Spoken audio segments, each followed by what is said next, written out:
Okay, I think we can start. Sorry for the delay. Can you hear me well? Hello? Yes. Good. Okay, let me show my screen here. 1 second.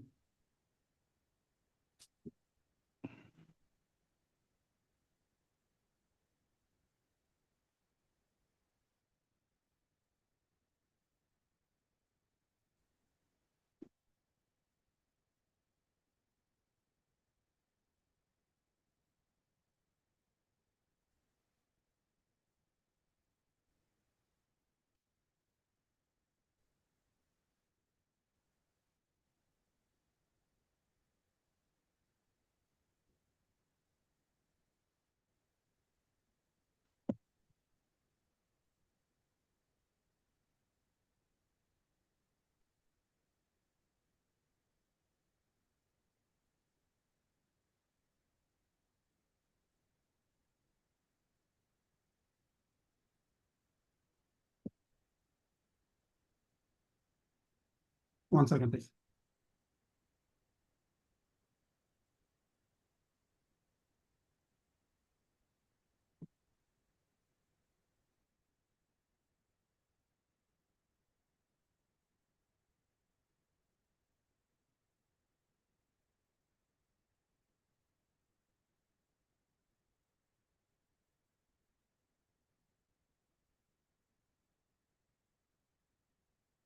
Can you hear me now? Everything, you can see my screen, right?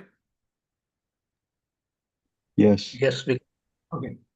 अस्मद् गुरुभ्यो नमः अस्मत् परम गुरुभ्यो नमः अस्मत् सर्व गुरुभ्यो नमः श्री कृष्ण परब्रह्मणे नमः श्री लक्ष्मी नृसिंह परब्रह्मणे नमः श्री लक्ष्मी हयवदन परब्रह्मणे नमः सर्वं Shri कृष्णार्पणमस्तु. As you know, couple of questions have popped up regarding kartṛtva, Jīva's freedom, and if Paramatma is the main karta everywhere, why does Jīva suffer? What is the freedom of Jīva? Does Jīva has free will? So many questions pop up, and I think Shrikant Swamin wrote something about it in the text that is in the channel. I didn't read it very in depth, partly because I thought Shrikant Swamin was writing from somewhat a Viṣiṣṭa-Dvaitic perspective. Okay, I may be wrong. He might have actually checked the Brahmas, the different works of Madhvācārya, and might have represented Madhvācārya's view itself. I did not pay too much attention to all those because I was focusing to study and understand the Madhvācārya view better. So another thing is you have to understand that my efficiency is not back to where it was before my surgery. So I've not come to that energy level yet.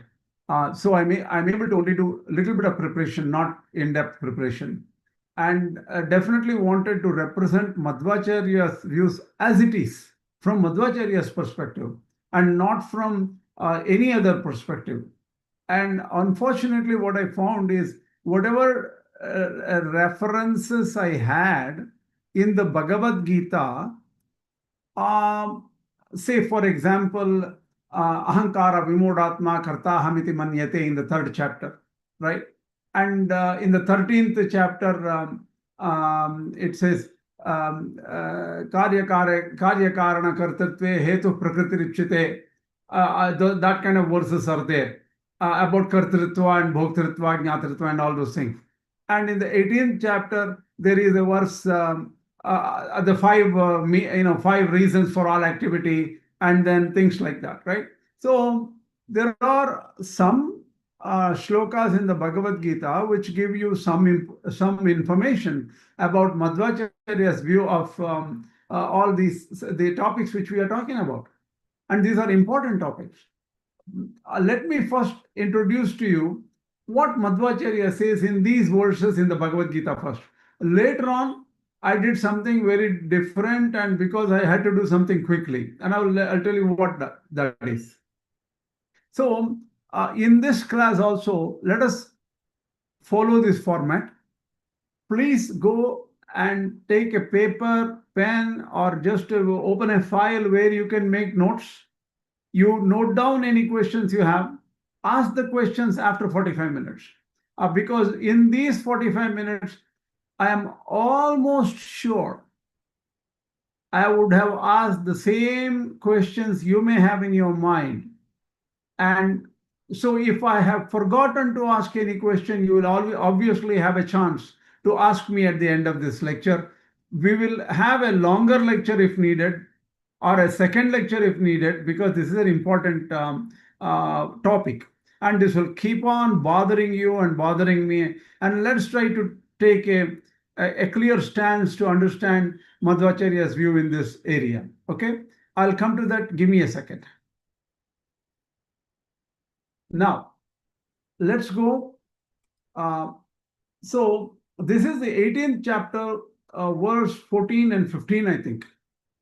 And what Kṛṣṇa says here in the 18th chapter is adhiṣṭhānam tatā kartā karaṇam ca pṛthag-vidhā-ceṣṭā pṛthag-vidhā-ceṣṭā daivam caivatra pancamam sharirāvaṃ manobhir yat karma prarabhate naraha nyāyam va viparitam va panchaite tasya hetavaha. A person, whether he does good job, bad job, good work, bad work, crime or no crime, it doesn't matter. There are 5 reasons for all these activities. Adhiṣṭhānam. Adhiṣṭhānam is taken as the sharira, or the body, or even the ground we stand on. Tatha karta. Here, karta, according to Madhvācārya, is only Mahaviṣṇu or Bhagavan Kṛṣṇa. Karanam cha pṛthag-vidham, the indriyas, vividas cha pṛthag-ceṣṭā, activities, actions. Daivam caivatra pancamam. Here, daivam, the word daivam, does not mean Bhagavan for Madhvācārya. Daivam means adhiṣṭhā. Adhiṣṭhā is unseen, unknown. It could be, daiva could be taken as destiny in a way, right? But the thing is, they use the term adhiṣṭhā, so we'll keep it as adhiṣṭhā, which is not known or not seen.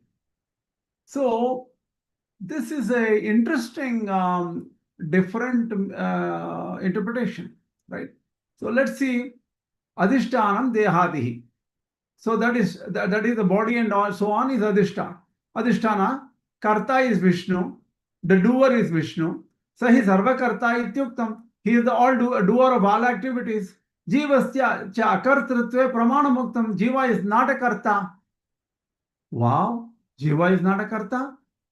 And that is what it is said here. But the thing is, he will modify his stance. But right now he say, Kṛṣṇa or Bhagavan Viṣṇu is only the karta. He is the doer. Karanam indriyādi, or the tools like indriya and the body. The indriyas are transformation of the prakriti, right? Ceṣṭā, kriya, activities like going up and down, moving and things like that. Hastadi kriya birihi homa karmani jayante. Using hands and all, people do sacrifices and any of these activities. Dhyana aderapi manasi ceṣṭā. Mental activities are the meditation. Purvatana ceṣṭāpi samskara karanattvena bhavati. So the thing is, there are samskaras in the past janmas, past lives. We have done so many activities, and they're all sitting in the form of samskara, a database of all the activities in the past. That will remind you and make you do similar things in the next birth. Daivam adrishtam tatha cha ayasya shruti. He quotes a shruti which we don't know what it is, known as ayasya shruti. I have not heard of this shruti. Deho brahmartendriyadyaha kriyascha tatadrishtam panchamam karma hetuhu. This is very similar to the Bhagavad Gītā shloka, and Madhvācārya quotes it here. Okay. Free will and determinism, Advaita. If Bhagavan is the real karta or the doer in all actions, why punish Jīva? Jīva is, anyway not able to do anything. He does not have doership. And none of the Śāstras are intended for a person who is not a doer. If somebody is incapable of doing, why is the Śāstra telling you, oh, do this, don't do this, do this, don't do this? What use of those words or sentences is for a person who cannot do anything. So Jīva is as good as Jada. This question Madhvācārya himself poses. So he is trying to ask questions and answer them. So this is a question Madhvācārya in his works poses himself. Jīva is as good as Jada anyway. Jīva is like matter. Matter doesn't move. Unless you move the book doesn't move. So Jīva does not act by itself. Then whom does the Shastra address? What is the audience for the Shastra? Which says, don't do this, do this. If you do this, you will go to Swarga. If you do that, you will get into deep trouble. All this guidance. To whom is this guidance? If not for the Jīva or the Jada, Jada is matter. It is not for the Jīvas, not for the individuals, and not for matter. Then who? This is the question. For that, the answer is like that. For all karmas, there are 5 reasons, right? Body, earth is one reason. Karta is Bhagavan, the actor is the real Bhagavan only, not Jīva. Indriyas, actions, and adhiṣṭhā, daiva. Adhiṣṭhā, daiva is, they have taken as the same word. Daiva is divine in a way. Adhiṣṭhā is unknown. Both are, that's what they're saying. Answer from Madhvācārya. Madhvācārya gives 3 answers in the Bhagavad Gītā. Okay? And that gets expanded in other works of Madhvācārya. Now let us take answer number 1. The answer number 1 says, see, we know that only a Jīva can understand Śāstras. Book does not understand what is there in the book. A computer or an object like a tree, something like that, cannot understand. Tree itself is conscious. Forget about the tree. Anything like stone or something cannot understand anything. So the Śāstras are obviously meant for who can read the Śāstras. Jīvas are the ones who can read the Śāstras. They can study the Shruti and Smriti, which are guidance given to us for our spiritual upliftment. So that Jīva gets the knowledge, and then the Jīva knows what should be done, what should be avoided. Then the Jīva also gets, if I do this karma or activity, I will get this fruit. So the Jīva gets the natural desire. If I do that, I will get this. The desire will come. Then the Jīva says, okay, what should I do? Oh, I should do activity. So the effort is natural to this Jīva. So ichcha prayatna. Prayatna means effort. Ichcha means desire. Desire to get a goal or a fruit, and activity to do it. This is not there for a Ishvara or Jada. Ishvara has everything. He doesn't need new things. Jada means matter. A stone cannot do anything. So the Śāstras are meant for Jīvas only. That is the first point Madhvācārya makes. The second point he makes is, look, all actions are actually done only by Bhagavan Kṛṣṇa. No question. However, a Jīva mistakenly, falsely thinks that he is the doer.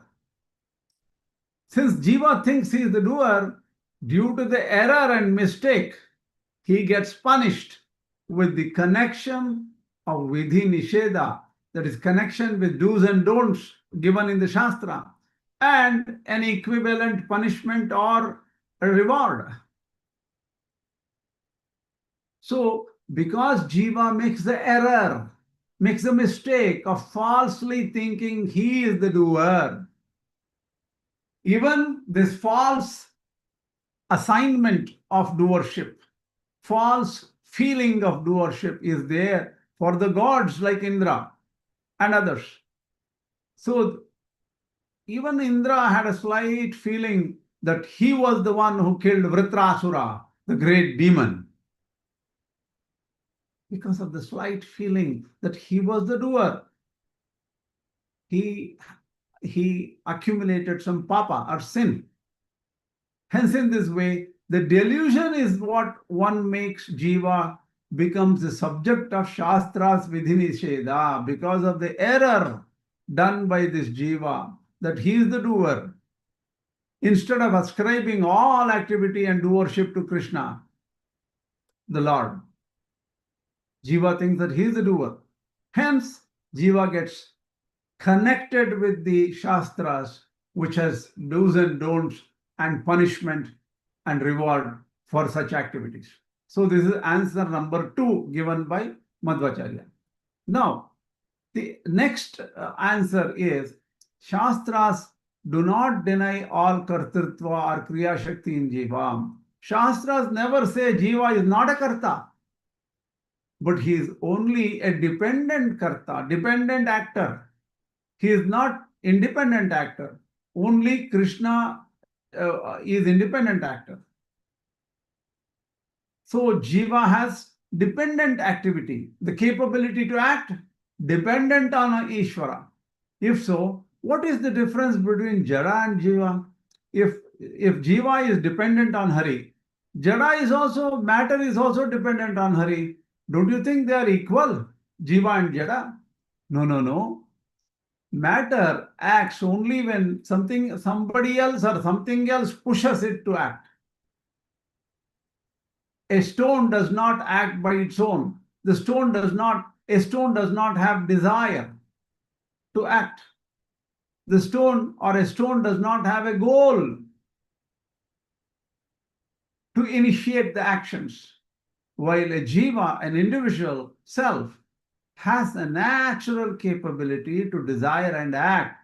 So ichha, kartṛtva, ichha is desire.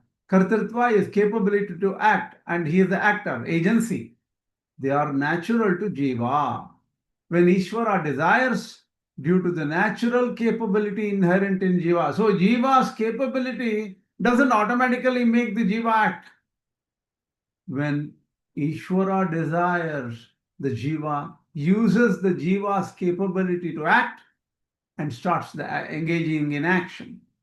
So since there is a difference between Jīva and Jada, only Jīva can be subject to vidhi-niṣeḍa, not matter. So this is the third level of answer. Third answer given by Madhvācārya in the Bhagavad Gīta at the end, somewhere in the 18th chapter. Okay? These are all summaries made by Jaitirtha-acārya or other acharyas in Prameya Deepika and other kinds of works on Madhvācārya's Gita Bhashya. Okay? Till now, you get some limited answer at this point. So far, all these concepts are clear, right?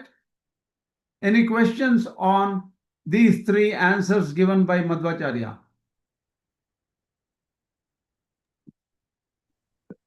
Do all the 3 answers convey the same meaning? They don't exactly convey the same meaning, but they just talk about reality in 3 different views. If you look at a river from this side, you look at it from one perspective. If you look at the same river from the top of a hill nearby, you get a different view of the river.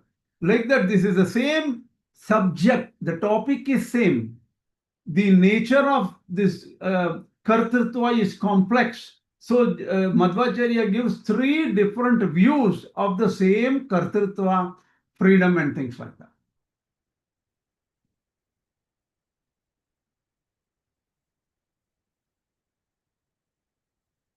Okay.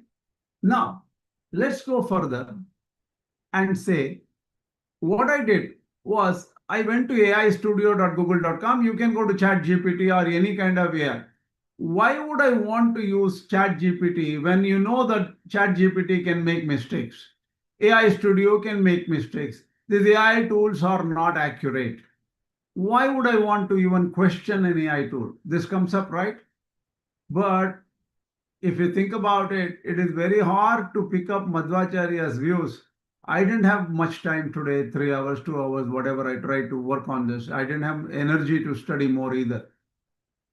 I had to study the Karta Shastrarthavatvat, the Sutra of the Brahma Sutra, and so many different other sutras where kartṛtva, jnātṛtva, bhoktartva, freedom, free will, all these things are discussed in Madhvācārya's views, in books. It's very hard work. I could not do it. So what I did, I just simplified my problem and said, let me try to ask AI Studio if it knows what it knows. You can verify it eventually, but this has given a reasonably good answer, by the way. You definitely need to verify. You cannot take AI Studio's views as perfectly right. So the verification is your homework. It can also be my homework if I have to study a lot someday. I don't have all the exact locations of these topics addressed by Madhvācārya in his various books. It may be in some Mundaka-upanishad. It may be in some part of Brahma Sutra. I didn't have time to look at it. But I said, this is good enough for us. Let us try to see you have to ask the right questions to get to this AI tool to get a right answer. What I did was, taking into consideration Madhvācārya's Gita Bhashya, Gita Tatparya, Brahma Sutra Bhashya, and Upanishad Bhashyas. What does it mean to say Jīva does not have independent doership? Jīva has dependent doership. If so, why is Jīva punished when he does wrong things? This is the question I asked. So I gave the information to the AI tool that go check the Gita Bhashya, go check Gita Tatparya, Brahma Sutra Bhashya, and Upanishad Bhashyas. This is a good enough set of works. Okay, that's good enough.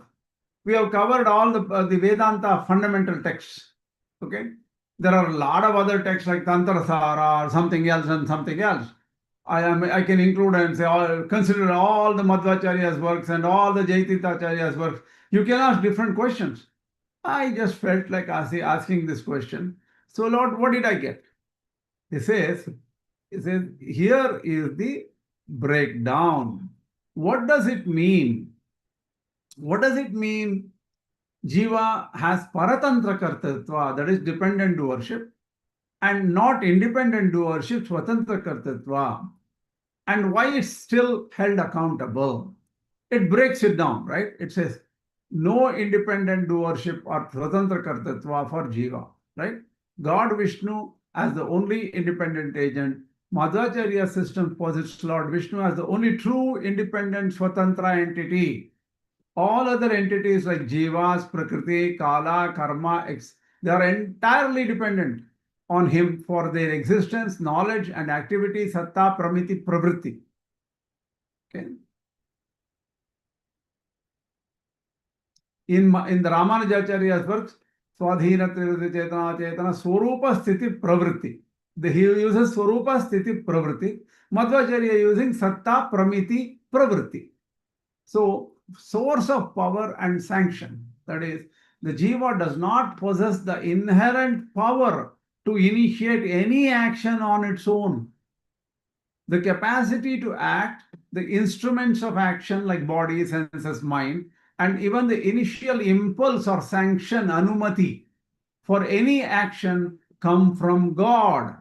That means every activity of Jīva, only God has to sanction. The power to sanction, God. So the Brahma Sutra, Brahma Sutra says, here, parattu takshrute. This sutra, as interpreted by Madhvācārya, is crucial. It states that Jīva's agency, doership is from the Supreme Lord Para, as declared by the scriptures. God is the pṛyojaka-karta, the impelling or the ultimate director of action. So that is clear. Then what is the value of Jīva's kartṛtva? The Jīva is dependent. What does it mean? Okay, now, dependent doership means Paratantra-kartṛtva, that is Jīva as a real agent. Despite being dependent, the Jīva is a real agent, karta. He definitely acts. It is not an illusion. Action is not illusion, nor is its agency merely superimposed. So the agency is not hidden by superimposition of somebody else's agency superimposed onto Jīva. That is not true either. Obviously, Madhvācārya, wants to deny the ideology of Advaita here. Because in Advaita, Atman is only one. That is, Jīva, Paramatma, two things are not there, right? There's only one Atman. And that one Atman, the kartṛtva, jñātṛtva and all are superimposed. That is, the no worship, do worship and activity, everything is superimposed on a stagnant, simply unmoving, nishkriya, that is without action, peaceful Atman. Jīva, so Madhvācārya says, no, it is not a superimposition. Jīva really makes choices. Ichha. So the desire is inbuilt in Jīva. And effort, prayatna is also inbuilt. So Jīva is capable of effort and experiences the consequences of its actions. So whatever it does, it has to experience, good or bad, painful or pleasurable, whatever it is. So this karta shastartavatvat is another sutra in the Brahma Sutra. This sutra affirms that the Jiva's agency is stating that Jiva is an agent, because otherwise scriptural injunctions and prohibitions directing the Jiva to do good and avoid evil would be meaningless. So karta, Jiva is a karta, shastrarthavatvat. That means the Śāstras should have a purpose. If Śāstras have any purpose, that means that you have to accept that Jīva is actually the doer, karta, and experiencer of the effects of such actions. How does it work? Right? God provides Jīva with the capacity to act according to its innate Svarūpa. What is Jīva? Jīva, each Jīva has its own unique innate Svarūpa, nature. The very substance of each Jīva has its own nature. And also, in addition to that, past karmas. See, one thing is innate Jiva's nature, and that the past karmas will give a lot of baggage from the past, and that gives some kind of orientation for the Jiva, right? So Jiva, using this God-given capacity, which is Svarūpa, makes a choice, either to do good or bad. So the choice is Jiva's. Then God sanctions, anumati. This choice provides the necessary support for the action to manifest. The moment God says, okay, Jiva has taken a choice, made a choice, I will say, okay. So only when God says, okay, then the action can happen. Always in accordance with the Jiva's Svarūpa and karma. The actions only occur according to Jiva's innate nature and its past karmas, which have given the Jiva a different orientation, and samskaras.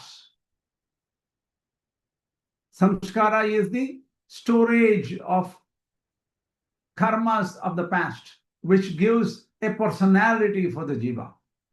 So Jiva has two personalities. One is its innate personality, and other acquired because of past actions. Madhvācārya uses the analogy of a king and his servant. The servant acts using the king's resources. So king has lots of cars and vehicles and that and this and places to buildings and things like that. But servant uses all the wealth and resources of the king, and also the king has given them the authority to work. Okay, but servants make specific choices. What do you call, the king does not give instructions like, oh, go this way exactly 4.3 centimeters to the left, then take this object, go 7.8 centimeters to the right, do this. Nothing like that. All those things are not given by king. He doesn't give all the exact instructions for every moment and every move of the servant. But servant makes the specific choices in carrying out the tasks and is responsible for how they are performed and what actions, what reactions they will have. Right? So that is the analogy Madhvācārya gives. Now, why is the Jīva punished if the doership is dependent? Originally, Jīva does not have doership. The doership is ascribed to the body, mind, intellect, and also Ishvara, who is the real karta. Why should Jīva get the punishment? Okay, this is the locus of choice and desire, ichcha and prayatna, are still with Jīva. While God enables the action, God says, let the action happen and makes everything work for the Jīva. But the desire to do, whether to do good or bad, and the initial effort, prayatna, to resolve, originate from the Jīva. Prayatna or resolve. Prayatna means active effort. Resolve is willpower to do it in a particular way. That all comes from Jīva, sankalpa, based on its own intrinsic Svarūpa and accumulated tendencies, vāsanās from the past karma. So the two aspects which drive a Jīva is Svarūpa, innate nature, and accumulated tendencies, vāsanās from the past karma. Okay. Now God as impartial dispenser, right? God is not partial. God as anumanta, permitter or sanctioner, right? Allows the Jīva to act according to its own inherent nature and past karmic impressions.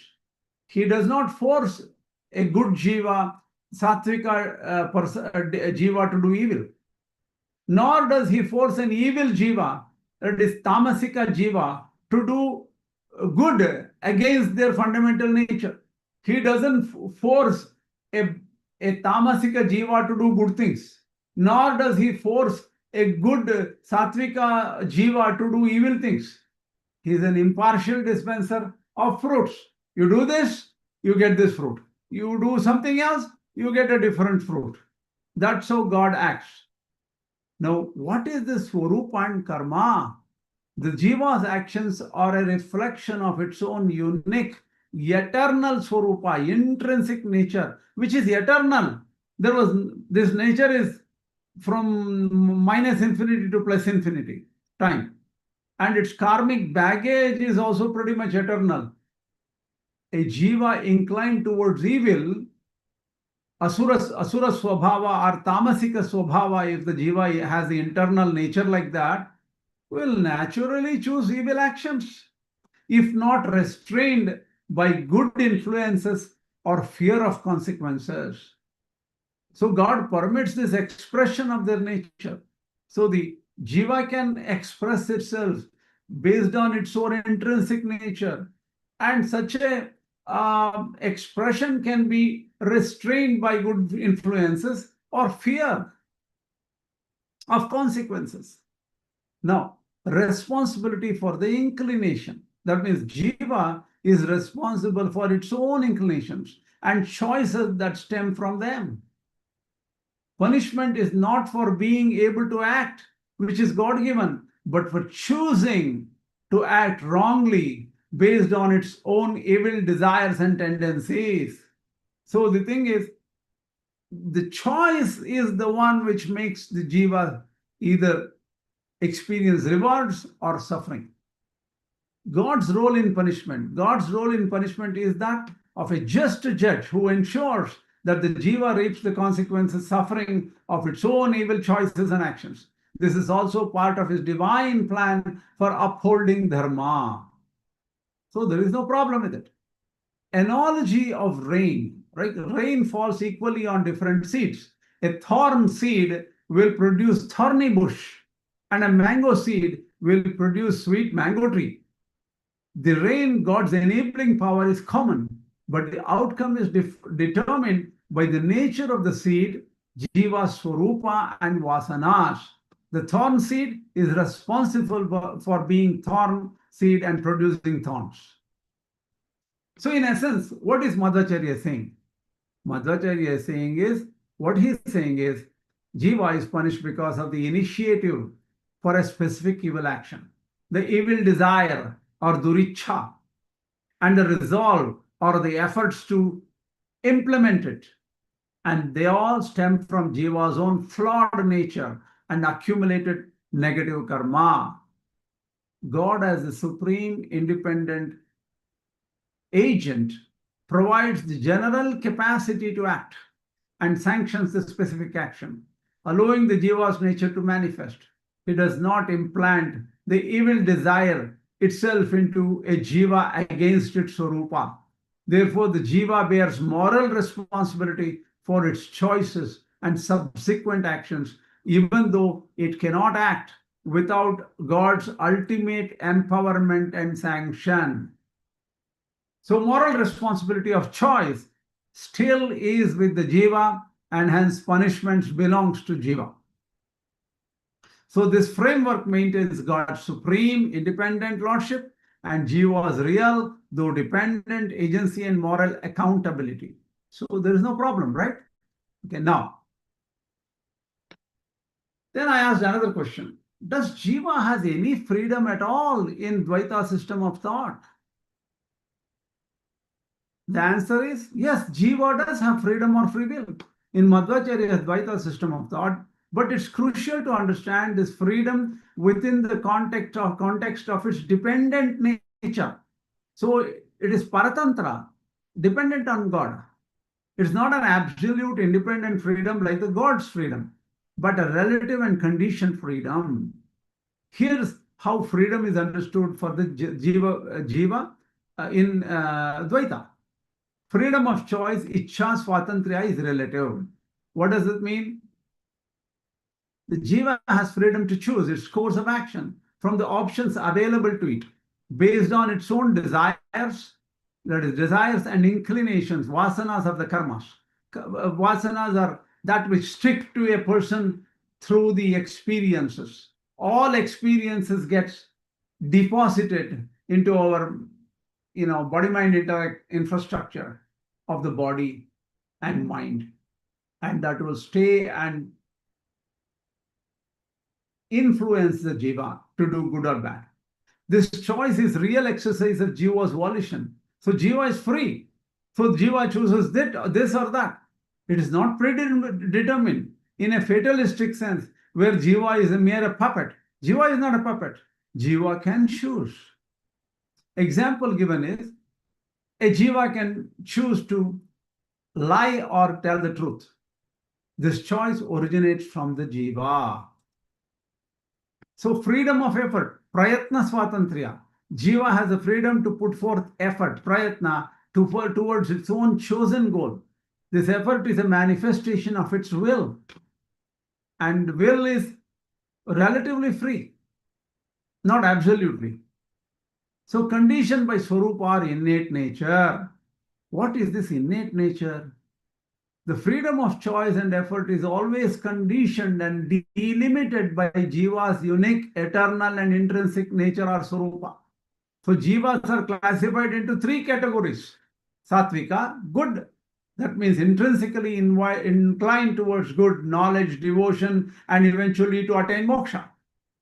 And the second category is rājasa, mixed or mundane, intrinsically inclined towards activity, worldly pleasures, rebirth.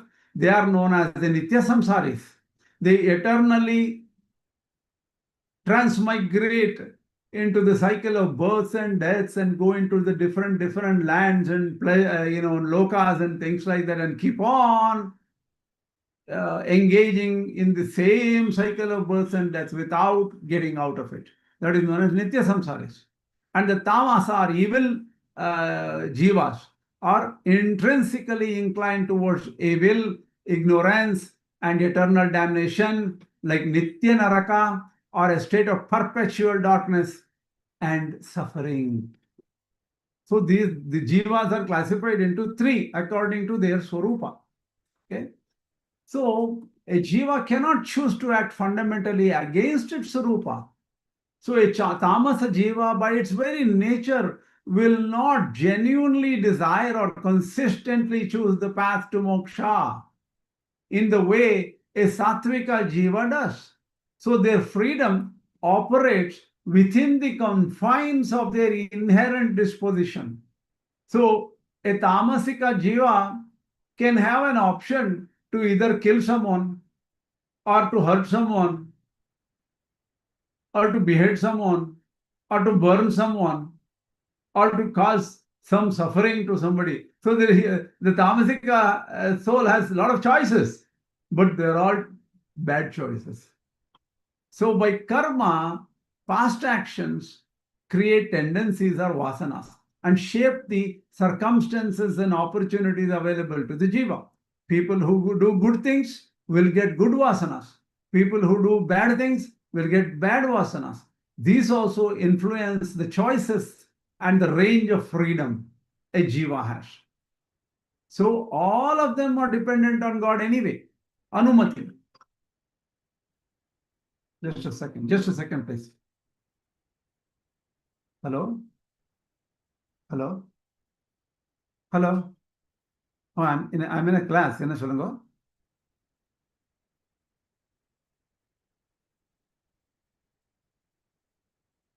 அப்படியா இப்ப என்ன பண்றது நான் close பண்ணணுமா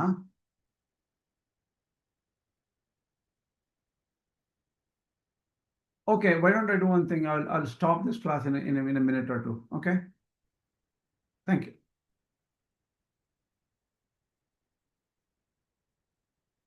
Okay, unfortunately, we were supposed to come to a good position here, and there is some kind of a bridge conflict.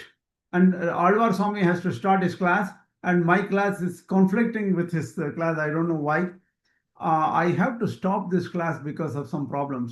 Why don't we continue this? Think about this. You may have more questions. Unfortunately, I cannot handle questions today. I have to stop the class. For 1 second again, please. Wait a minute, please.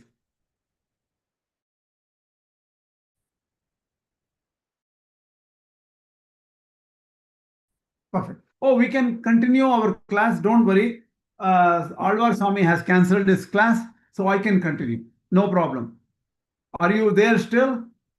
Everybody here? Yes, we Listening? are all here. Very Yeah, good. yeah. Thank you. So we can continue. So dependent on God's sanction, anumati,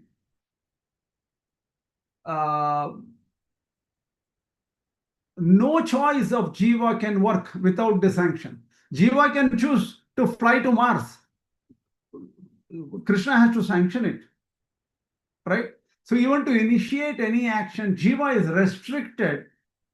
He has to wait for the sanction. That is the enabling power of Viṣṇu. God is the ultimate permitter for all actions. God grants this sanction in accordance with the Jīva Svarūpa and karma. So Jīva has two things, Svarūpa and karma. Based on that, God gives sanctions. He doesn't force a Jīva to act against its own nature, but allows its nature to manifest. Fine. Okay. Now, why is this freedom meaningful if it is dependent and conditioned?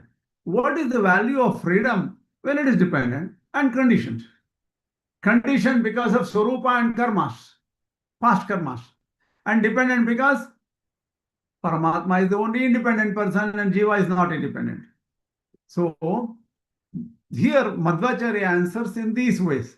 Moral responsibility, because the initial desire and choice for a specific good or bad action originate from the Jīva within the scope of its Svarūpa. It remains morally responsible.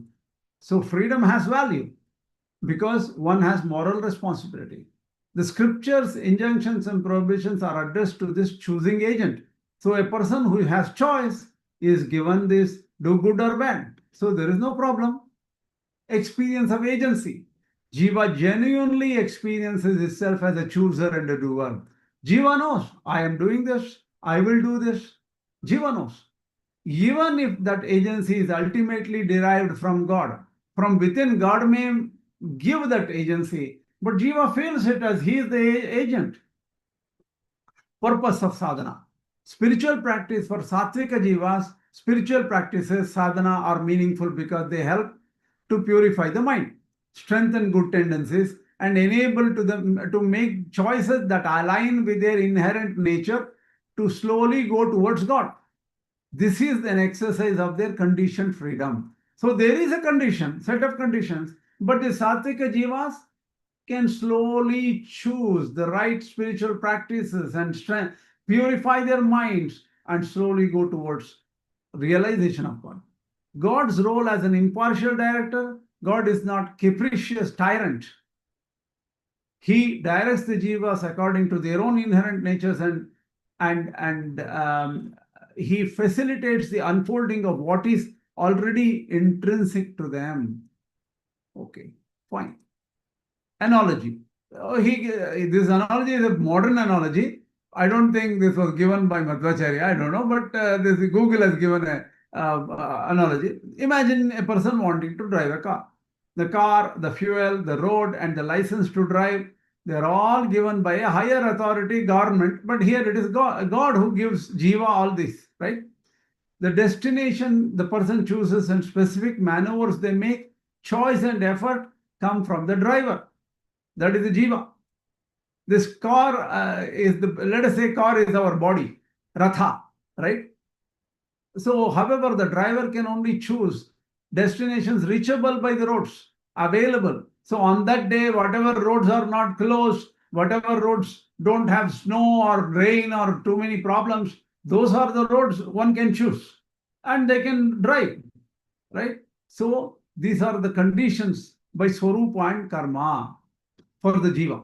If the driver chooses recklessly, the driver can get into an accident. And the driver is responsible for the accident, not the road or the God. So even though the car and ability to drive were given by somebody else, car was given by somebody else, ability to drive was given by somebody else, but the driver is responsible for making choice of being reckless in driving. So this is a reasonable, good statement here. In summary, the Jīva in Dvaita has a real but limited and dependent freedom. Jīva in Dvaita has a real but limited and dependent freedom. When you say limited, think about a cow. A cow is tied to a pole with a rope which is, say, 500 meters long. So within that 500 meters, the cow can go anywhere within that radius. A limited freedom. Similarly, Jīva has limited freedom. It is the freedom to make choices and exert effort in accordance with its inherent nature, Svarūpa and past karma, all under the overarching control and sanction of the Supreme Lord Viṣṇu. This framework allows for both divine sovereignty and individual moral accountability. It's not the absolute freedom of an uncaused cause, but the freedom of a conscious dependent agent within a divinely ordered system. So this is a wonderful summary of the free will and limited freedom and everything like that in the Dvaita system. Beyond all these things, do you have any questions?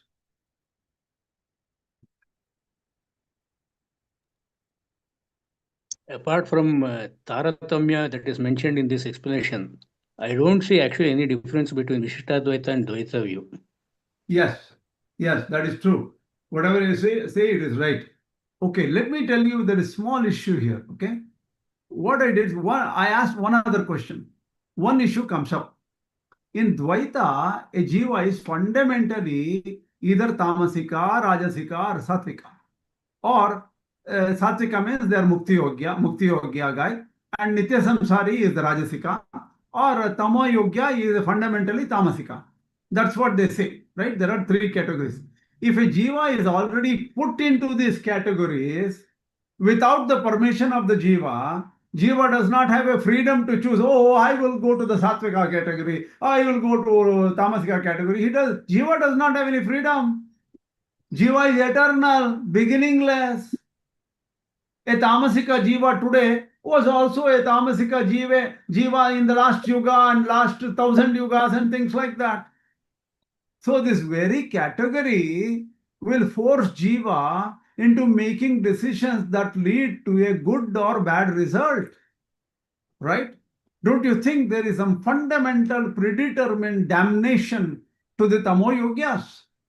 This is my question. Don't you think this question obviously comes up? Yes, it is a very reasonable. Definitely. Definitely. So then Google tries to always make you think that you are a good guy. He says, you hit upon one of the most challenging and often debated aspects of Madhvācārya's Dvaita philosophy. the concept of Svarūpa-traividhya, or threefold nature of the Jīvas, three separate natures of Jīva, and its implications for free will and eternal destinies, particularly for tamo-yogyas. So Google say, oh, you have asked the right question. Now let's say what is the answer for this? So, okay, intrinsic and eternal classification. Jīvas are indeed eternally and intrinsically classified into three categories based on their Svarūpa: innate, unchangeable nature. A tamo-yogya soul or Jivatma cannot change. Just like copper is always copper. You beat up the copper, you pound the copper, you burn the copper, whatever you want to do, copper is copper, right? And if there is some silver entity, silver vessel or something, you can beat the silver, do anything with the silver, that is still silver. So these categories don't change. Muktī-yogya is intrinsically fit for liberation, moksha. These are sāttvika Jīvas. Nitya-saṃsārī is intrinsically destined for eternal cycles and births. They are rotating in this world of worldly existence. These are rājasic Jīvas. Tamo-yogyas is intrinsically fit for eternal damnation or a state of perpetual darkness, suffering, andam, tamas. These are tamas Jīvas. Immutability of Svarūpa. This intrinsic nature is not acquired or developed. So, this is a very important distinction. A tamasic soul or tamasic Jīva, if that does 1,000 years of good tapas, that will not change its original Svarūpa.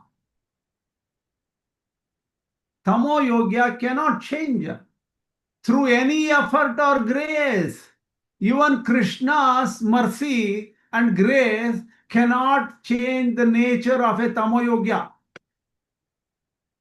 and transform him into a muktī-yogya, or condemn or curse a muktī-yogya to become a tamo-yogya.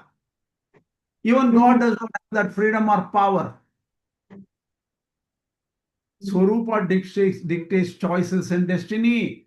The Jīva Svarūpa is fundamental determinant of its inclinations, desires, choices, actions, and ultimately its eternal destiny. So what happens if there are, like, say, millions of tamo-yogyas, millions of sāttvika yogyas, sāttvika Jīvas, millions of nitya-saṃsārīs or rājasika? If you let them live their lives over thousands and thousands and thousands of years, slowly the tamo-yogyas go down to naraka and lower class, and the rājasic souls keep on rotating in the middle, and the urdhvam gacchanti sattvastaha, the sāttvika become better and better and better and go towards moksha, right? So this is unchangeable. A tamo-yogya, by its very nature, please mute your speaker. Some voices are coming. A tamo-yogya, by its very nature, tamasa Svarūpa, will have inherent tendencies towards evil, ignorance, and actions that lead to suffering and damnation. Their freedom operates within the confines of this dark nature. There may be freedom for tamo-yogyas also, but that is limited into always pushing them down to more misery and suffering. Issues of predetermined damnation for tamo-yogyas. This naturally leads to the difficult question you have raised. Doesn't this amount to predetermined damnation for the tamo-yogyas, thereby negating genuine free will and fairness? This is a point where Dvaita presents a stark and for many an unsettling view. Here's how Dvaita philosophy generally addresses and rationalizes this. Justice based on inherent nature. There is a question or I don't know, comment. What is it? I think that's why there is a category called nitya-baddha in Dvaita. Okay, fine. I understood. Okay. So, justice based on inherent nature. God's justice is seen as impeccable because he deals with each Jīva according to its own intrinsic nature. He is Sarvajna. He knows everybody. He doesn't arbitrarily assign a Jīva to be tamasic. The Jīva is tamasic by its eternal Svarūpa. There was no creation. Was Jīva created? Even Lord Kṛṣṇa does not create Jīva. Jīva is eternal. The destiny of tamo-yogya is not an arbitrary punishment, but the nature and inevitable consequence of its own inherent evil nature, manifesting through its choices and actions. Madhva would argue that it would be unjust for God to force a tamo-yogya into moksha, and as moksha, a state of pure bliss and divine communion, would be utterly alien and even repugnant to the intrinsic nature of this tamo-yogya. So that is the way Madhvācārya argues. Freedom within Svarūpa. As discussed before, tamo-yogya still possess a form of dependent free will. They choose their evil actions driven by their own inherent evil desires. God permits these choices. They are not automatons forced like a robot to do something forcibly. Their actions flow from their own internal, though eternally fixed disposition. They are damned because they are damnation worthy by their very being, and actively choose paths consistent with that being. Scriptural authority. Madhvācārya says, well, I didn't do all these things. Look at the Vedas, Upanishads, Puranas, and Gitas. They believe in these different categories. I will prove it to you. For instance, in the Gita, Daivi Sampat and Asuri Sampat, Ajasram, Asubhan, Lokan, Asurishveshu Yonishu. He says, endlessly, I'm going to throw you into the Asuric yonis. Kṛṣṇa says this. Did I say it? Why are you making me the wrong person? That's what Madhvācārya is asking. Kṛṣṇa said this. So all this classification is eternal based on Kṛṣṇa's own words, and also different Puranas and Gita and Upanishads and everywhere. So the problem of evil and divine sovereignty is, this doctrine is also in part Dvaita's way of reconciling the existence of evil and suffering with an all-powerful, all-good God. If the evil Jīvas exist with an intrinsic evil nature, then their evil actions and subsequent suffering are expressions of that nature itself, permitted but not originated by God in a way that would make him the author of evil. He is not the author of evil. He says, if you are evil, you are free to be evil. I'm not going to bother. I will help you too. You want to improve your evil tendencies? Well, I can help you. But he is not the owner. He is not the cause. That's how they balance the problem of evil and separate it from the divine sovereignty and the pure nature of God. Okay. Criticisms and counter-arguments from other schools and modern perspectives. This aspect of Dvaita has been subject to significant criticism, contradiction with divine compassion. How can an infinitely compassionate God create or permit souls with an eternally fixed evil nature destined for eternal suffering? This goes against divine compassion. All merciful, and all these words are useless. Karuna Sagara. It is not just Ramanujacharya who says, Karuna Sagara and all those things. There are different, stotras in the Puranas which call God as the ocean of mercy, undermining of free will. If one's ultimate destiny is predetermined by unchangeable Svarūpa, the concept of free will, even if relative, seems severely compromised, especially regarding ultimate spiritual progress beyond one's category. So one person cannot promote himself from tamo-yogya to the other categories. So he is eternally damned. Ethical implications. The idea of eternal damnation based on an innate, unchangeable nature can seem harsh and contrary to the idea that all souls might have the potential for redemption or growth. Everybody, according to Dvaita system, does not have this choice of opportunity for spiritual improvement. Lack of opportunity for transformation. It closes the door on the possibility of radical spiritual transformation for those categories as nitya-saṃsārīs or tamo-yogyas. They're damned and they cannot transform. Dvaita stance. Dvaita philosophers would stand firm on their interpretation, emphasizing the absolute sovereignty and inscrutability of God, the undeniable diversity and inherent differences observed among Jīvas. They will even quote you, there are 1 million people in India, Bangalore, who take 10th grade exam known as the SSLC or the matriculation. There are lots of people, thousands of them. They don't even write one word on their answer paper. They are failed, damned people. There is no change. They are dumb people. They're really dull-witted. You can't help. So in nature, you see this kind of inherent differences. And they will argue consistency of their system in explaining scriptural passages. They will give scriptural passages and say, we are more consistent than you. God's compassion is shown by granting each Jīva the destiny appropriate to his Svarūpa. For a tamo-yogya, andam tamas is the appropriate end, and any other state would be contrary to its being. So we don't budge.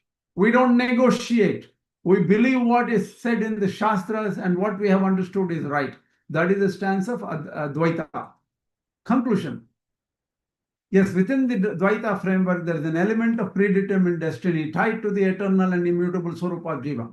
For the tamo-yogyas, this does lead to a form of predetermined damnation, not in the sense of God's arbitrarily choosing them against their will, but in the sense of their inherent nature is evil.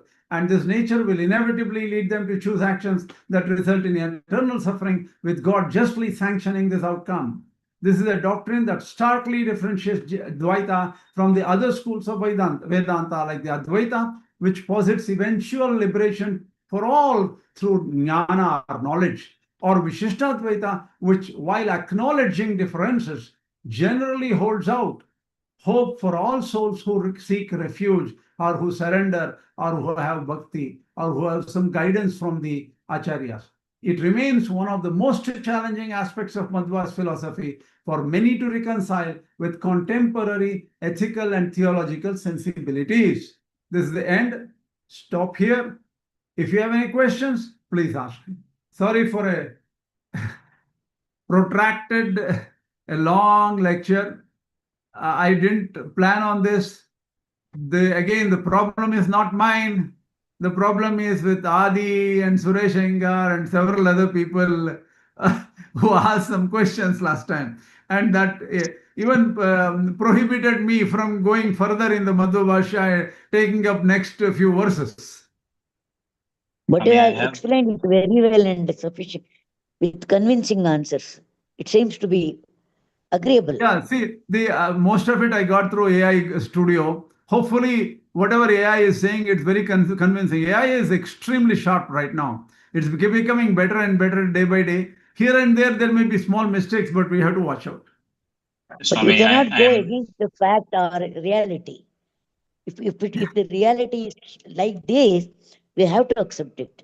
They have to accept it. Agree. See, I don't think Madhvācārya people will negotiate or agree with you or agree with anybody else. They will say, this is what our Acharya said, and this is exactly what scripture says. We cannot avoid. Sorry, it is not our mistake. It is the. I think we can also agree with this explanation. It's very nice. Yeah. Convincing. I am finding a little bit of issues to not agree upon. I have a question here. What? Everything that you have just said, based on that, exactly based on that. The first, if the Jīvas are classified from the starting itself, that itself takes the ability to choose from them. Sure. Because every choice after that would be based on that first thing. True. Yes, exactly. You're right. And that is why in the other philosophy, like Ramanujacharya philosophy, Jīvas are equal. Whether the Jīva is sitting in a body of a snake or a bacteria or a, what do you call, a lion, it doesn't matter, or a human being. Shuni chaiva swapakecha panditaha samadarshinaha. Whether a dog or a dog eater or a saint, the Jīva is same. In the least, Jiva, the structure and the substance of the Jiva, the Svarūpa of Jiva is constant and same. In the and at least they give the advantage of the volition on Jiva for coming into this samsara, right? In Ramanuja system. Here there is no volition. I didn't understand the question. In the Ramanuja system, it's the Jiva's own volition to come into separation from Paramatma, right? In the Ramanuja system, Jiva decides to do that, but in Dvaita system, it is not even given that, for that matter. You don't think this question is harder than you think. First, you have to prove, does Jiva has a choice, and because of the choice, Jiva separates from Perumal and comes down. That itself is a very, very serious question. It is, to me, as I understand today, not answerable. But in Madhvācārya's system, to say that there is free will on the part of Jiva is no. You're confusing here. See, think from a different perspective. Where did Jiva originate? Jiva never originated in the Madhva system. At least in the Ramanuja system, there is some semblance. Jiva is also eternal in Ramanuja system. But the thing is, you remember, yatha sudiptat pavakat vispulingaha sahasrashaha prabhavante sarupaha. Like how from a big fire, the sparks come out. From this Paramatma, Jivas came out. See, there is a causal relationship that is known as upadana-karanatva, material causality. This is the most misunderstood concept even in the Viṣiṣṭa-dvaita, by the way. Many Viṣiṣṭa-dvaita feel we are very similar to Dvaita. Even among Viṣiṣṭa-dvaitins, there are two groups. Some people say we are always separate, we were never one with Kṛṣṇa. See, this is the fundamental thing. Even in the Hare Krishnas, there was a book written. What is that book? Even the leaves do not fall from Vaikuntha. So there was no time when everybody was together with Kṛṣṇa, and we fell off from Kṛṣṇa. They don't. So the thing is, that is the Dvaita position, where we were never in Vaikuntha, we were never with Kṛṣṇa. We were always separate, based on where we are eternally transmigrating. Right? In the Viṣiṣṭa-dvaita, some people feel that we directly came from Paramatma, like how the sparks came from the fire. And some Viṣiṣṭa-dvaita feels, I am talking to real Viṣiṣṭa-dvaitins today, okay?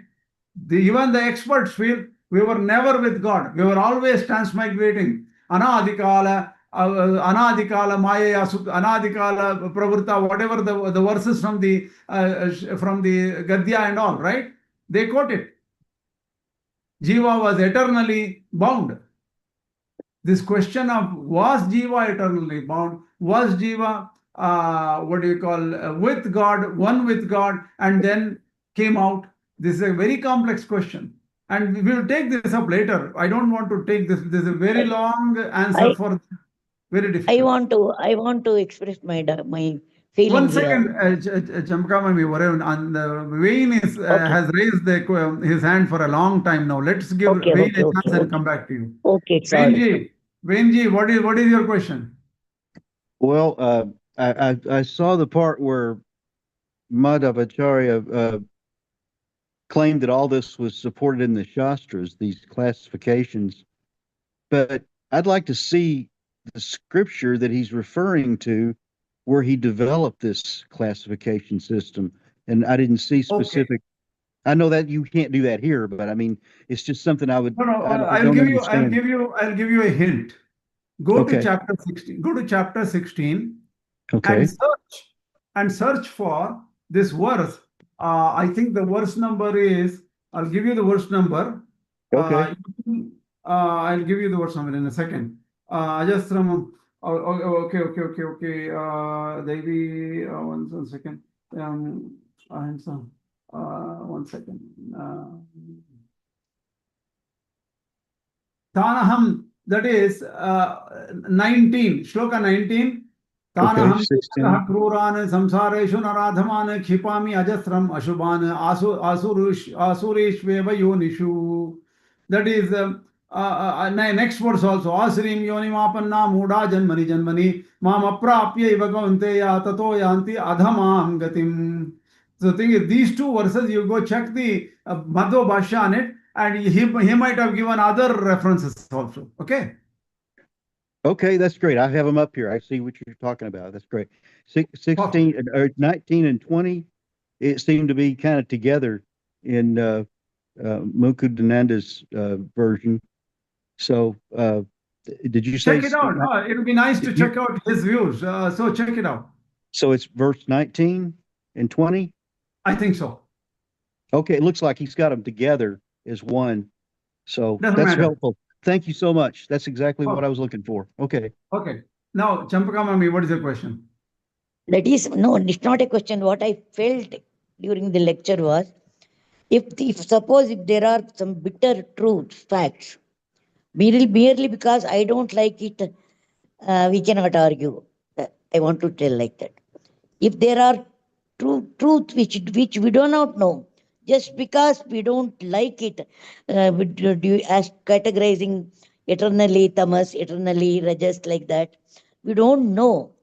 Yeah, you are We are right. only trying to understand. No, you are right. You are right. You are right. You cannot hate it just because you don't like it. Mentally, you feel bad, or emotionally, you don't agree with it. Because maybe I may be in the category of eternally tamas.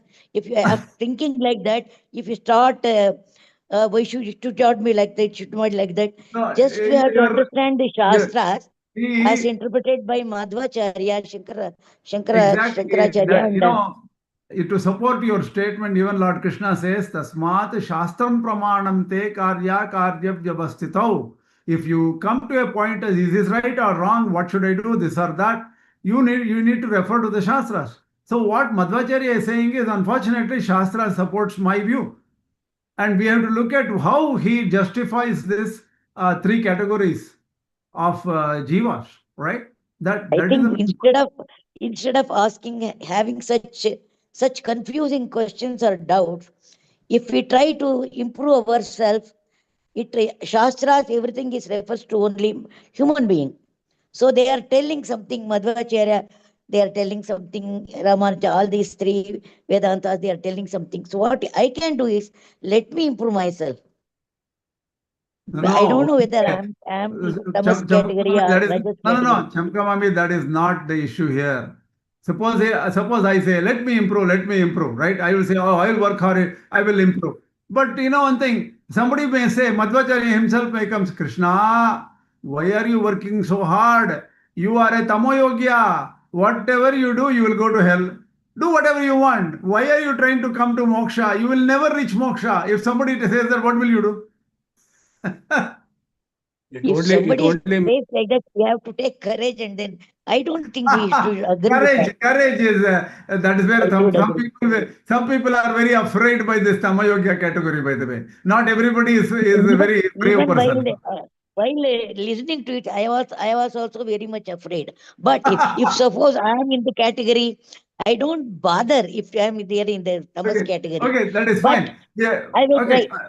I agree. We will talk about it later. Let us finish this class quickly. Vainji, any question here? Okay, I went to a lot of times things are taken out of context. That happens quite a bit. And that's kind of what I was looking for. I found it in the next two verses. Okay. Why don't you do one thing? We will discuss this next time. Why don't you read it? Great. I will also read it because I have not seen different 21 versions. and 16, 21 and 22. Okay. I'll check and then we'll discuss in the next class. Because this class is beyond the 1 hour here. Adiji, finish your question and we'll stop the class here. Swami, so the three gunas, sattva, rajas and tamas, primarily belong to prakriti, right? Or matter. Any spiritual entity is not made of the three gunas. It is not. It doesn't contain the three gunas, right? See, your view is correct, but the thing is, Madhvācārya says even the souls have naturally sattva, rajas, tamo gunas. Right. So it's only his views about this this soul, and it is not belonging to the Prakriti category. It is a separate category, but still. Look, you're confusing Ramanujacharya's view with Madhvācārya's view. Okay. In Madhvācārya, even the souls have gunas. Swabhavika, rājasa, tāmasika, sāttvika gunas. The souls also, Jīvatma also has. Prakriti also has gunas. See, you have to study Madhva-bhashya carefully here. Okay. You cannot, have the wrong view of Madhva-bhashya.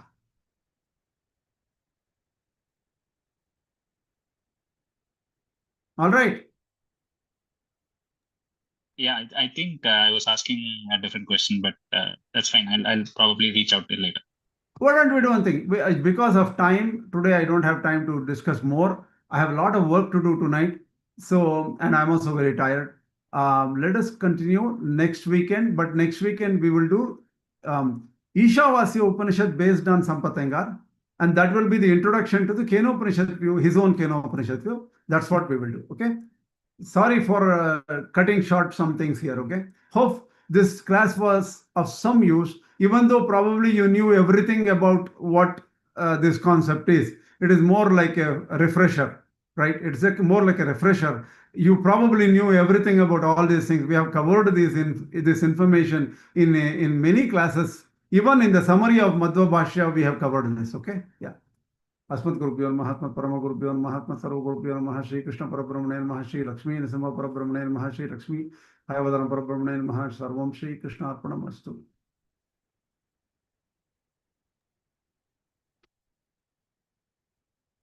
Namaskaram. Namaskaram.